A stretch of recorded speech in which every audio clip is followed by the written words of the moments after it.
Well, I definitely played myself. If you guys didn't watch, I posted a video a couple days ago going over Quinn Ewers being named the starting quarterback at Texas.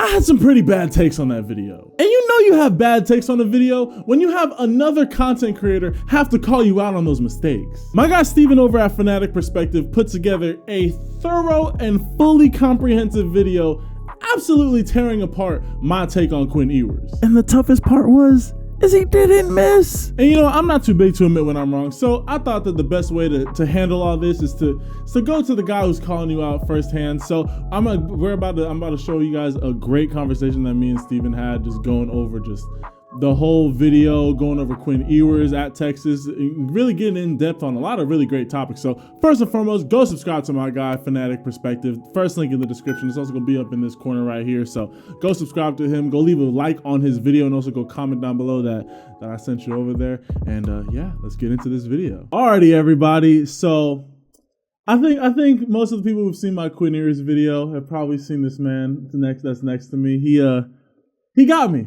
He got me. I can't even lie. He got me. He broke down my points. He got me. So I want to introduce all of the SharpeSports squad to my guy Steven at Fanatic Perspective. How you doing, my guy? I appreciate you, brother. I'm doing well. Looking forward to diving in. Thank you for having me on. I appreciate it, man. Most definitely. So we'll jump straight into it. The main talk of the town is Quinn Ewers being named QB1.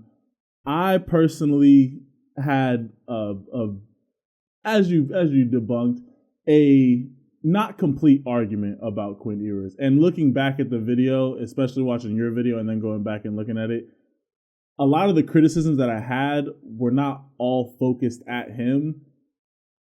Like at least in my full breakdown, they weren't all focused at him. And so I want to kind of go back and give a more full perspective of my viewing of Quinn Ewers. So let's walk through it. Let's get into it. So first and foremost, Quinn Ewers is one of the best quarterbacks that we've seen coming out of the high school ranks, just pure talent wise in the past decade. I mean, the kid can do stuff with the ball that's just undeniable. The kid can just flat out spin the ball.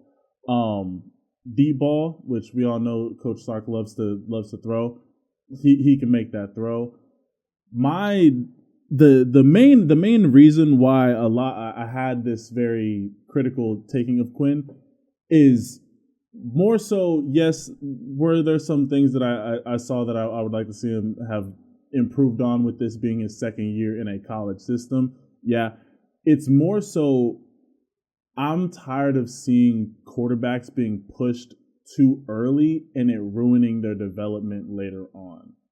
And I feel like Quinn Ewers is in a very awkward position at Texas, being that he's supposed to be a true freshman. He hasn't had a full year and he was at Ohio State, obviously, that we all know, and then now coming to Texas, not having like a full year up underneath his belt, and then having Arch breathing behind his back as well as Hudson Card that's already there.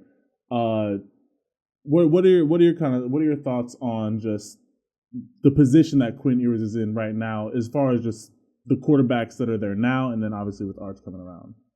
And don't forget about Malik Murphy in the room too, very out of true. Sarah, right? And so, it's a crazy game with college football quarterbacks in general. And I think where we're headed now, and this isn't just unique to Texas, this is a lot of quarterback rooms, is guys aren't going to have even shots or fair shots. It's not like the days where you would redshirt for a few years and kind of be brought up slowly and then, take over, right? Now it's, with all of the transition going on and really the transfer portal, it's musical chairs with quarterbacks. Yeah. Flat out, right? And so I think where I took, where I took pause with what you were saying was with Hudson Card. Hudson Card had an opportunity to be the guy last year and, made it through 2 starts. And after the Arkansas game got pulled, right? And so had Hudson Card started the whole season and had a season like Casey Thompson had, then I think that would be a lot more fair in terms of, hey, you guys put all this time in with this player. He had all this experience. He's the incumbent, right? But in this particular case, Hudson Card doesn't have, while he has more time in Steve Sarkisian's system, he doesn't have a leg up in terms of game experience by that much. True. If you really think about it. Very so, at this point, I think it's kind of sink or swim for a lot of these young quarterbacks. So let me ask you this. Is Quinn Ewers' situation right now, like you mentioned, Arch coming in, Malik's there, Hudson Card's there, loaded, a lot of these guys in the high school ranks look at who develops quarterbacks. They want to go be coached and play for that guy. Yeah. Is his situation any more difficult than the situation he left? If you think about Ohio State and all the quarterbacks that Ryan Day stacks in that room, to me, that was a lot of heat on CJ Stroud's head last year. And I am so proud of how CJ Stroud handled himself. And I appreciate Ryan Day sticking with his guy through the tough times early on in the season. You have a Kyle McCord sitting behind you. You have Jack Miller behind you, who's now at Florida. You have Quinn Ewers in the room. You had Kyle McCord that's in that room as well, another 5-star kid. 5-star out of Pennsylvania, who was an early enrollee. And people were already raving about him in the spring. So there's always going to be heat for a lot of these top tier guys that want to be with these because I think a lot of people, at one point I did make, and I'll pass it back to you, is quarterbacks and that coach, that marriage. I think we really have to start diving into these guys want to be coached by certain guys who they know can bring the best out of them. And I think that's where I'm optimistic about Quinn because of Steve Sarkisian. Most definitely. Yeah, you make up, definitely, yeah. I'd say his situation is magnitudes better at Texas than it was at Ohio State. Like, there would have been no quarterback battle. CJ Stroud would have hands down been the guy, and then it would have been him really battling with the guys that we just mentioned before. Looking back at the video, Hudson Card, he just it makes me like I feel for him because I feel like he's kind of in like almost like an Alex Smith situation where it's like you had the chance to be the guy, and then obviously Alex Smith was an injury, but it's like you had the shot to be the guy and then you didn't take it, and then you're not always granted that next year. Like, you might have another year of eligibility, but you're not always granted that next year to get that starting role. So I definitely think that Quinn Ewers definitely has the more upside. That's not even a question. He has the understanding of the playbook. You can kind of chalk that up between the two guys. That's kind of hard to tell from an outsider's perspective, like just not being in the room to see them all breaking down. Let me chime in. Let me chime in there on Card. Card has a better understanding of the offense right now. That is fair, right? But where they were coming up even is, and you mentioned it off top because you're familiar with Sark from the USC, so you already know how he rolls. He's trying to take shots. And when you look at the Carson Palmers that y'all used to have, the Mark Sanchez's, the Matt Leinerts, they got vertical, right? And so it's a skill set type thing. And so if the gap isn't that wide, and the thing is, Hudson Card had an opportunity to win this job, but he had to do it decisively. He had to do it decisively with his time in. If he had been smoking him at scrimmages, if it was so obvious in the spring and you heard it and you're hearing it every day in practice reports where Hudson is just lighting it up, but then, even we had an open practice where fans got to attend and they both look good.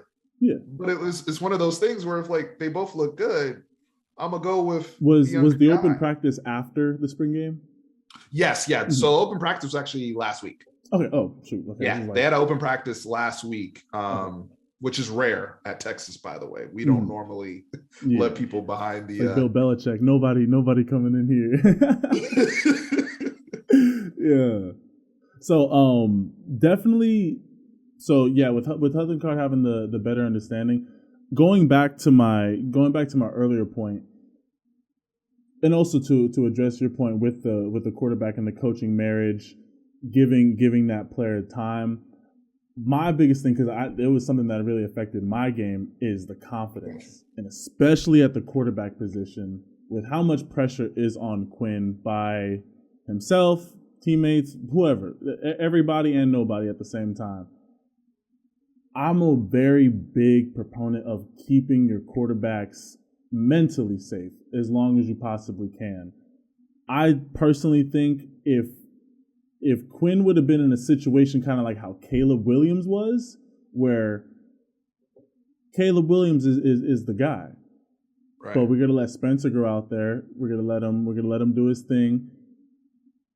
You're kind of throwing him to the wolves because you would pretty much be telling Hudson Card, as soon as you mess up, we got your replacement. So it wouldn't necessarily be fair to him. But if you know that Quinn is supposed to be the guy, I personally think letting Hudson Card go out there, especially getting past Alabama week 2, like especially getting past that game, maybe letting the season kind of play out a little bit more, and then maybe to switch things up. Also kind of like how Clemson did with Trevor Lawrence when Kelly Bryant was there, and then we switch it up. I think that is and this is just 100% my opinion. I think that would be a better way to implement Quinn. Just kind of take a little bit of the pressure off of him. Hey, we can open up the offense now. Now all of a sudden, defensive coordinators have no looks on him, and you're just completely switching up the playbook because now we can start bombing it. Now all of a sudden the run game is wide open because you got to put the safety. You can't put 8 in the box. You gotta drop one of those guys back. I personally, that's how I would have gone about implementing Quinn.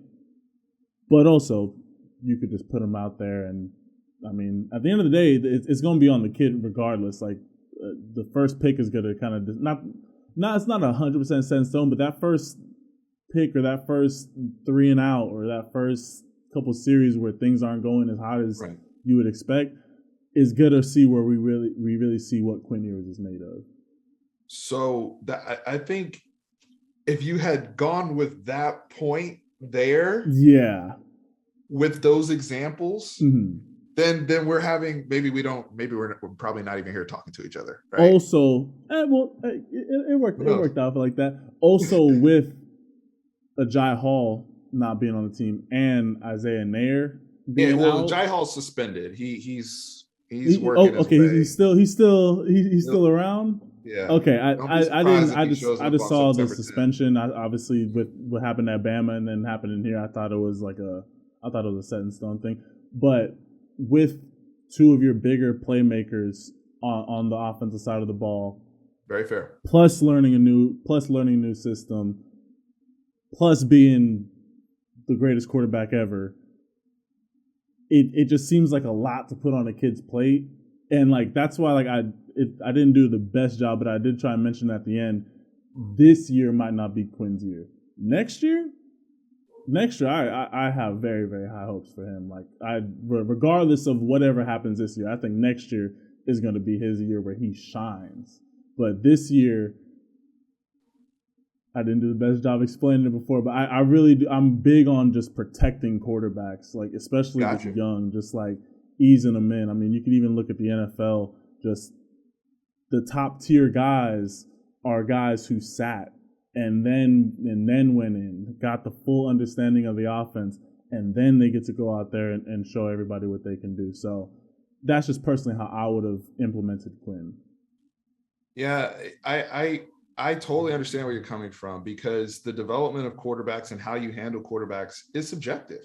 Yeah. This is now no longer like a right or wrong conversation, right? Yeah. This is if you're in charge, how would you handle it? And coaches have different answers how they handle this, and totally understand the concern and where you're coming from. I think with Texas, because if Hudson Card had played more last year and was more of a Casey Thompson, then we can make kind of like the Kelly Bryant argument, right?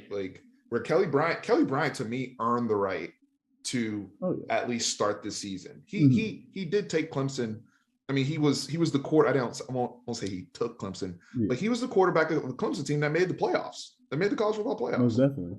right? And then they needed that extra boost with an arm back there like Trevor Lawrence. Yeah. But Dabo Swinney and that staff, that team was ready to go too. Like they could afford to let Trevor take it, right? Yeah. And when he was ready, they were afforded that. And and even at that point, I don't know if you remember when Dabo got mad that Kelly transferred. Yeah. After he played his games, because even Dabo wasn't all the way comfortable with it yet. He wanted to kind of hedge. And so they were left with, I think it was Trevor Lawrence and Chase Bryce at that point. But Trevor Lawrence delivered, and he was ready at that point. Yeah, he came through.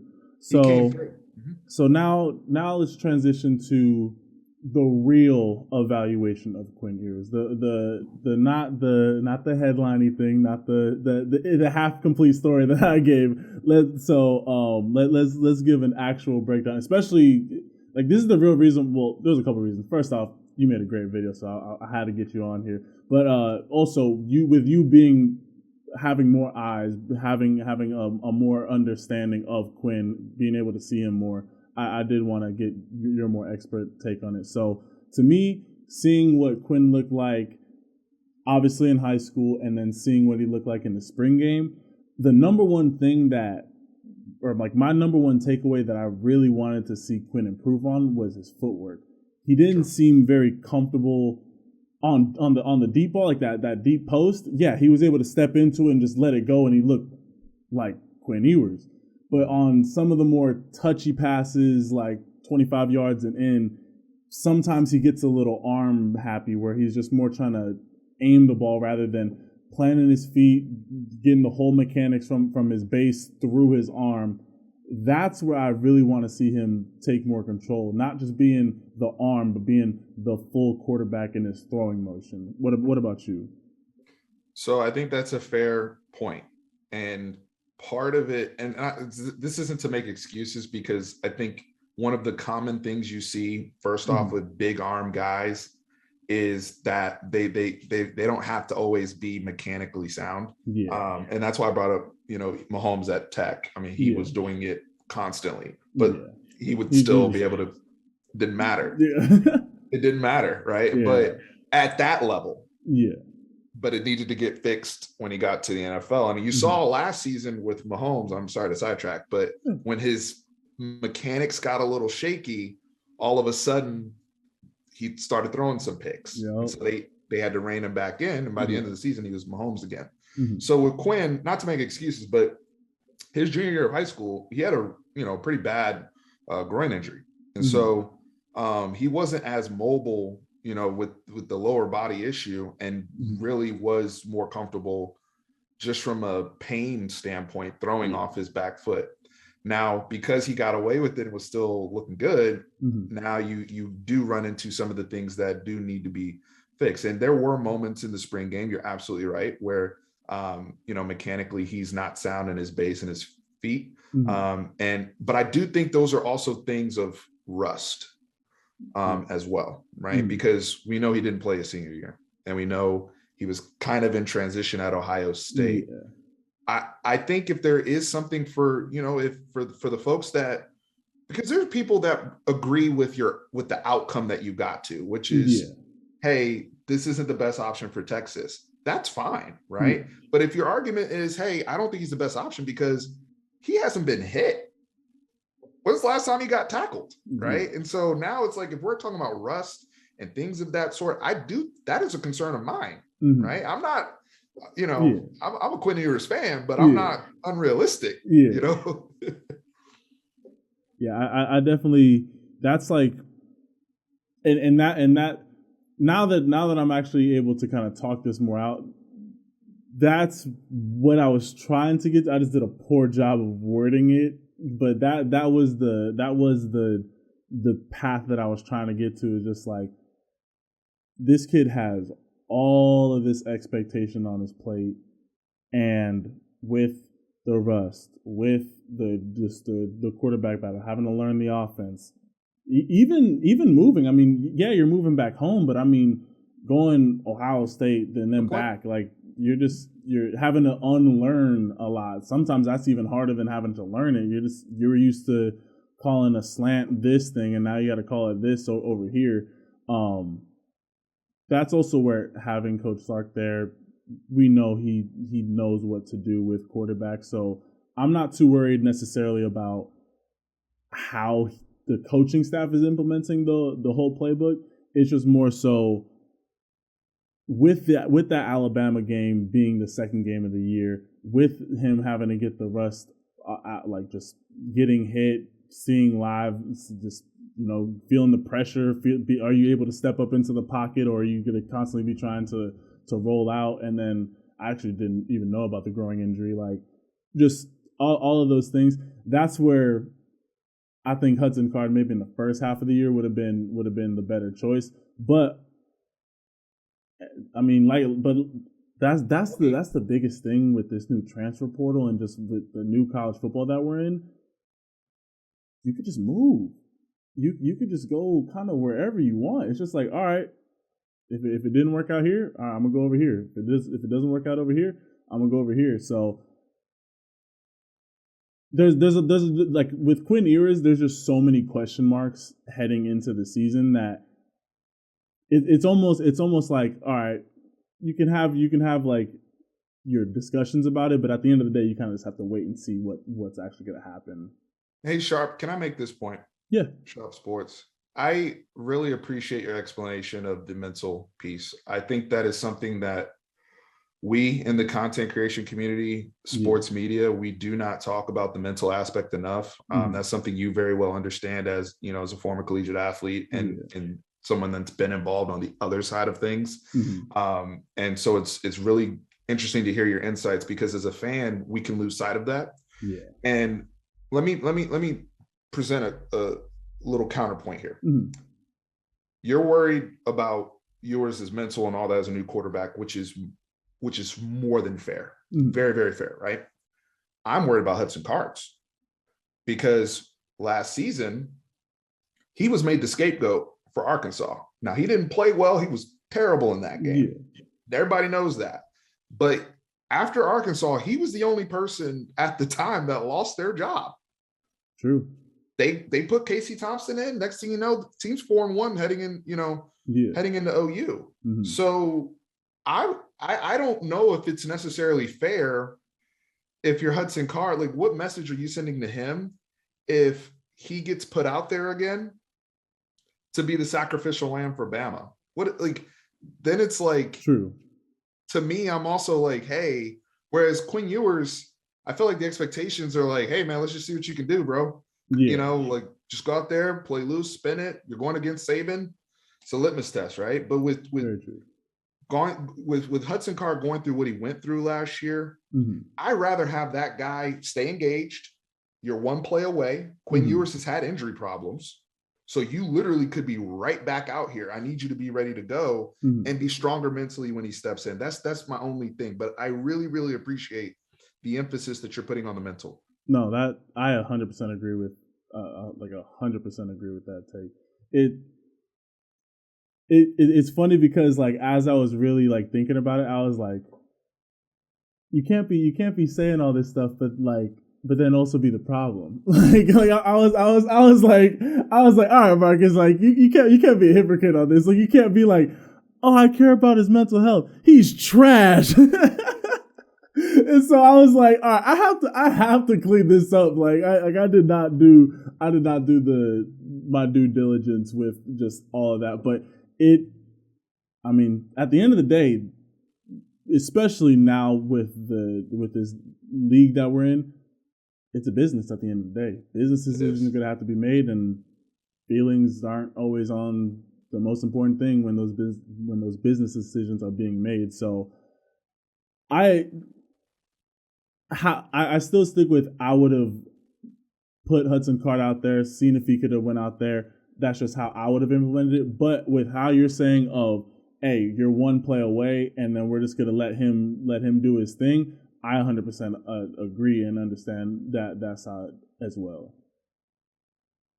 Yeah, we had multiple guys get hurt at quarterback last year. Hudson Card got hurt. Casey Thompson got hurt. We were finishing Kansas State with Roshan Johnson running Wildcat, who was a former quarterback himself. So that's the name of the game in football, right? And so just because you don't necessarily win and I think that's something that a lot of these kids, it's not just Texas, a lot of these kids across the country should really keep in mind, right? Like, Stetson Bennett wasn't the plan for Georgia. It was JT Daniels. Yeah. Right. And he has these problems and Stetson Bennett's in there and he's rolling. Yep.